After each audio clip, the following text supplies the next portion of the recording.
கடந்த 4.5 ஆண்டு காலத்தில் பொதுமக்கள் பல்வேறு பிரச்சனைகளால் மிகவும் பாதிக்கப்பட்டுள்ளதாகவும், மக்களை காப்பாற்றுவதற்கு எடப்பாடி பழனிசாமியால் தான் முடியும் எனவும் நடிகை கௌதமி தெரிவித்தார். கன்னியாகுமரியில் நடைபெற்ற சமுத்திர ஆரத்தி நிகழ்ச்சியில் பங்கேற்ற நடிகை கௌதமி பின்னர் செய்தியாளர்களை சந்தித்தார். அப்போது பேசிய அவர், வரும் சட்டமன்ற தேர்தலில் அதிமுக பாஜக கூட்டணி 234 தொகுதிகளிலும் வெற்றி பெறுவதற்கான முயற்சி இருக்கும் எனவும், கண்டிப்பாக பெரும்பான்மை இடங்களை கைப்பற்றும் எனவும் கூறினார்.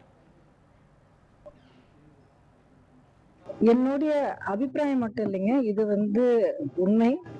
அதாவது அண்ணன் எடப்பாடியார் அவர்களின் எழுச்சி பயணம் அப்படிங்கிறது 3 நாள் தொடர்ந்துக்கு அப்படிங்கிறது நீங்க சொல்றீங்க. ஆனா உண்மையை பாத்தீங்கன்னா அதுக்கு முன்னாடியே ஆரம்பிச்சாச்சு.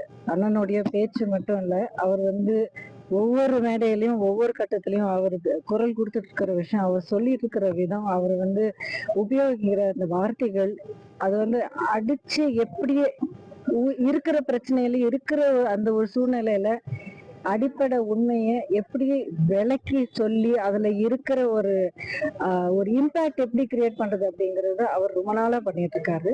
பொதுமக்கள் எந்த எந்த இடத்துல, எந்த ஊர்ல, எந்த கிராமத்துல இருந்தாலும் இந்த கடந்த 4 ஆண்டு காலத்துல நொறுங்கி போயிருக்காங்க.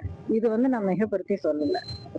விலைவாசி முதற்கொண்டு, பாதுகாப்பு முதற்கொண்டு, லா அண்ட் ஆர்டர் சுச்சுவேஷன் முதற்கொண்டு, ஒரு வீடு வசதி, ஒரு வேலை வாய்ப்பு வசதி, ஒரு பாதுகாப்பு, எந்த விதமான ஒரு பாதுகாப்பும் இல்லாம இன்னைக்கு மக்கள் அந்த வீதியில் வாழ்ந்துட்டு இருக்காங்க. இது நான் மிகப்படுத்தி சொல்லல, இது உண்மை.